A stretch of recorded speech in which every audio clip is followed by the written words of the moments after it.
পুরোদমে ভারত পাকিস্তান যুদ্ধ লেগেই গেল।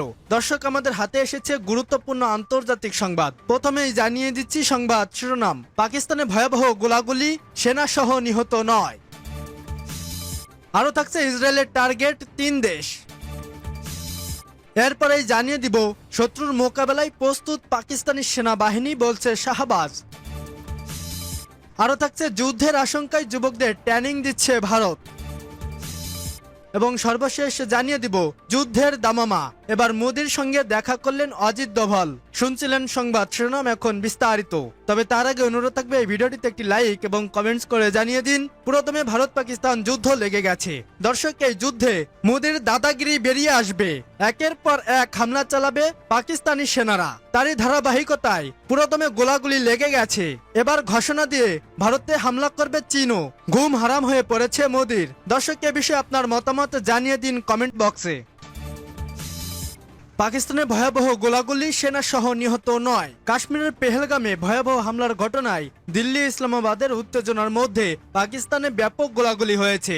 এতে এক সেনা সদস্য সহ 9 জন নিহত হয়েছেন। পাকিস্তান সেনাবাহিনীর আন্তঃবাহিনী জনসংযোগ দপ্তর এক বিবৃতিতে জানায়, পাকিস্তানের খাইবার পাখতুনখোয়া প্রদেশের 3 জেলায় সেনাবাহিনীর সঙ্গে সন্ত্রাসীদের ব্যাপক গোলাগুলি হয়েছে। এতে এক সেনা সহ 8 জন সন্ত্রাসী নিহত হয়েছেন।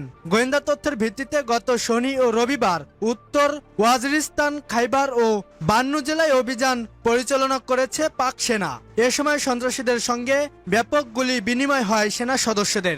অভিযানের পর সন্ত্রাসীদের কাছ থেকে অস্ত্র, গোলাবারুদ এবং বিস্ফোরকও উদ্ধার করা হয়েছে, যারা এলাকায় নিরাপত্তা বাহিনীর পাশাপাশি নিরীহ বেসামরিক নাগরিকদের বিরুদ্ধে অসংখ্য সন্ত্রাসী কর্মকাণ্ডের সক্রিয়ভাবে জড়িত ছিল। উল্লেখ্য, 2022 সালের নভেম্বরে নিষিদ্ধ তেহরিকি তালেবান পাকিস্তান সরকারের সঙ্গে যুদ্ধবিরতি শেষে হয়। এরপর গত 1 বছরে পাকিস্তানে, বিশেষ করে কেপি এবং বেলুচিস্তানে সন্ত্রাসী কার্যকলাপ অনেক বেড়েছে। ইসরায়েলের টার্গেটে 3 দেশ। লেবানন, সিরিয়া এবং ইয়েমেনে একযোগে ভয়াবহ বিমান হামলা চালিয়েছে ইসরায়েল। সোমবার রাতে যুদ্ধবিমান ও ড্রোন ব্যবহার করে এ হামলা চালানো হয়। হামলাগুলোর লক্ষ্য ছিল হিজবুল্লাহ ও হুতি বিদ্রোহীদের অবকাঠামো। লেবাননের পূর্ব অঞ্চলীয় বেকা উপত্যকা সংলগ্ন জান্তা শহরের উপকণ্ঠে 6টি বিমান হামলা চালিয়েছে ইসরায়েলের যুদ্ধবিমান। একই অঞ্চলের সারা পাহাড়েও হামলা চালানো হয়। দক্ষিণ লেবাননের সিরফা, গিরাম ও টায়ার হারফায় 4টি তৈরি কক্ষ লক্ষ্য করে চালানো হয় ড্রোন হামলা। সীমান্ত পেরিয়ে সিরিয়ার সরঘাওয়া শহরের বিমান হামলা চালানো হয়, যা লেবাননের পার্বত্য এলাকার ঠিক বিপরীত পাশে অবস্থিত। ইসরায়েলি সেনাবাহিনীর দাবি, এইসব হামলার টার্গেট ছিল হিজবুল্লাহর সংশ্লিষ্ট অবকাঠামো। এছাড়া একই রাতে ইয়েমেনের হোদাইদা প্রদেশের বড় ধরনের বিমান হামলা চালায় ইসরায়েল। হুতি নিয়ন্ত্রিত আল মিসরা টেলিভিশনের দাবি, হোদাইদা বন্দরের আশেপাশের অন্তত 6টি বিমান হামলা ও রাজধানী সানার নিকটে 3টি হামলা হয়েছে। হুতি মিডিয়া এটিকে যুক্তরাষ্ট্র ইসরায়েলি আগ্রাসন হিসেবে অভিহিত করেছে। ইসরায়েলি সূত্রে জানা গেছে, প্রায় 30টি যুদ্ধবিমান এই অভিযানে অংশ নেয় এবং মূলত হোদাইদা বন্দরের সামরিক অবকাঠামোর টার্গেট ছিল, যেখান থেকে হুতিরা রেড সি অঞ্চল ওই ইসরায়েলের দিকে ক্ষেপণাস্ত্র ও ড্রোন নিক্ষেপ করে থাকে। শত্রুর মোকাবেলায় প্রস্তুত পাকিস্তানি সেনাবাহিনী, বলছে শাহবাজ। পাকিস্তানের প্রধানমন্ত্রী শাহবাজ শরীফ বলেছেন, ভারতের যে কোনো আগ্রাসনের বিরুদ্ধে পাকিস্তানের সশস্ত্র বাহিনী পুরোপুরি প্রস্তুত। একই সঙ্গে পুরো জাতির সেনাবাহিনীর পাশে ঐক্যবদ্ধ বলেও মন্তব্য করেছেন তিনি। পাকিস্তান পিপলস পার্টির চেয়ারম্যান বিলাওয়াল ভুট্টো জারদারির নেতৃত্বাধীন একটি প্রতিনিধি দলের সঙ্গে বৈঠকে তিনি এ মন্তব্য করেন। সোমবার এক প্রতিবেদনে এই তথ্য জানিয়েছে পাকিস্তানি সংবাদ মাধ্যম ARY নিউজ। প্রধানমন্ত্রী শাহবাজ বলেন, আমাদের সাহসী সেনাবাহিনী সবসময় শত্রুর মোকাবেলায় তৈরি। পাকিস্তান শান্তি ও আঞ্চলিক স্থিতিশীলতা চায়, তবে দেশের সার্বভৌমত্ব রক্ষায় শক্তভাবে জবাব দেওয়ার ক্ষমতা রাখে। তিনি জানান, পেহেলগাম হামলায় নিয়ে পাকিস্তান উদ্বেগ প্রকাশ করেছে এবং একটি স্বাধীন ও নিরপেক্ষ তদন্তের দাবি জানিয়েছে। ভারতের ঘটনাটিকে কেন্দ্র করে নেওয়া আক্রমণাত্মক পদক্ষেপগুলোকে দুঃখজনক বলেও অভিহিত করেন শাহবাজ।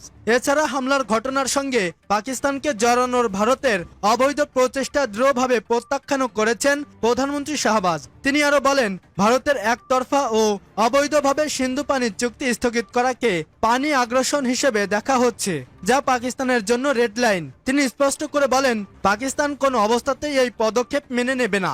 শাহবাজ শরীফ বলেন, পাকিস্তান আন্তর্জাতিক কূটনৈতিক প্রচেষ্টা চালাচ্ছে যাতে ভারতের আগ্রাসন বিশ্বাসের সামনে তুলে ধরা যায়। তিনি জানান, তিনি ইতোমধ্যেই বিভিন্ন দেশের রাষ্ট্রদূতের সঙ্গে বৈঠক করেছেন এবং পাকিস্তানের অবস্থান ব্যাখ্যা করেছেন। প্রধানমন্ত্রী আরও জানান, পাকিস্তান এই বিষয়টি জাতিসংঘ নিরাপত্তা পরিষদেও তুলবে যাতে ভারতের সত্যিকারের চেহারা এবং ষড়যন্ত্র বিশ্বাসের সামনে উন্মোচিত হয়।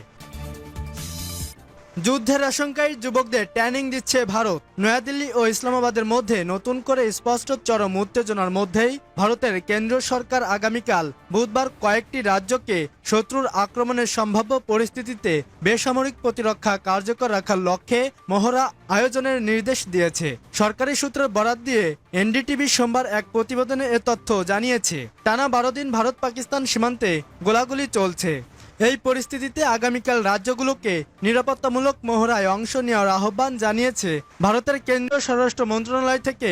বলা হয়েছে, হঠাৎ আক্রমণ হলে কি কি ব্যবস্থা নিতে হবে তার মহড়া দিতে বলা হয়েছে। পাশাপাশি যুবক ছাত্রদের নিরাপত্তার ট্রেনিং দেওয়ার কথাও বলা হয়েছে। কোনো কারণে আক্রমণ হলে তারা নিজেদের এবং পরিবারকে কিভাবে সুরক্ষিত রাখবে তার ট্রেনিং দেওয়া হবে।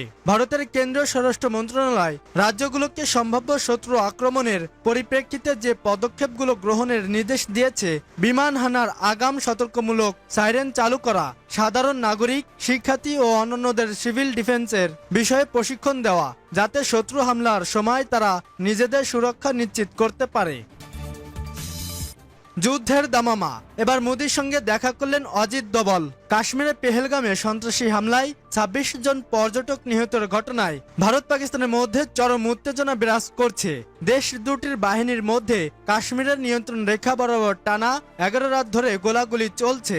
এছাড়া ক্ষেপণাস্ত্র পরীক্ষা সহ নিজেদের বাহিনীর শক্তি প্রদর্শন করছে উভয় দেশ। ভারতীয় সংবাদ মাধ্যম এনডিটিভির প্রতিবেদনে বলা হয়েছে, এমন পরিস্থিতির মধ্যে মঙ্গলবার সকালে ভারতের প্রধানমন্ত্রী নরেন্দ্র মোদীর সঙ্গে দেখা করলেন দেশটির জাতীয় নিরাপত্তা উপদেষ্টা অজিত দোভাল। এর আগে ভারতের কেন্দ্র সরকার দেশটির বেশ কয়েকটি রাজ্যকে নিরাপত্তা মহড়া চালানোর নির্দেশ দিয়েছে। সোমবার ভারতের স্বরাষ্ট্র মন্ত্রণালয় বুধবার যুদ্ধ পরিস্থিতি মোকাবেলার জন্য এ মহড়ার নির্দেশ দিয়েছে। এতে সাধারণ মানুষকেও মহড়া দেওয়া হবে। এনডিটিভি বলেছে, দেশ দুটি চরম উত্তেজনাকর পরিস্থিতির মধ্যে এই মুহূর্তে ভারত সরকারের এই পদক্ষেপে তাৎপর্য গভীর। এর কারণ, ভারতের সর্বশেষ এমন মহড়া হয়েছিল 1971 সালে। সে সময় ভারত ও পাকিস্তান দুই ফ্রন্টে যুদ্ধে জড়িয়ে পড়েছিল। তখন ভারত জুড়ে সতর্কতা জারি ছিল।